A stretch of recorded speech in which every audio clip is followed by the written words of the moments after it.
Начало месяца в Якутске по традиции отметилось столпотворением родителей перед дверями городских школ. В столице республики начался прием в первые классы. С меньшим, но все же ажиотажем запись в школы началась и в Алдане. О том, какие правила действуют при приеме детей, расскажет Татьяна Вахнина.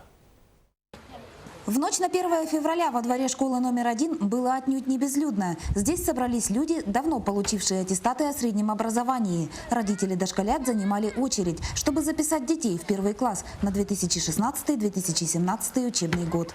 1 февраля не только этого года. То, что творилось в школе в ночь на 1 февраля, повторяется уже 3-й год подряд.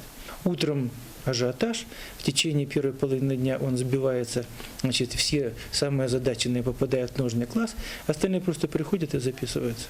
При зачислении в школу действует ряд правил. Одно из них заключается в закреплении за каждой школой определенных микрорайонов. До 1 июля классы будут формироваться по территориальному принципу. В школе номер 1 набор на грядущий учебный год был осуществлен за 2 дня. Наполняемость каждого класса должна быть не менее 25 человек. В настоящее время в списке не хватает одной фамилии, с которой заполненными окажутся 4 параллели.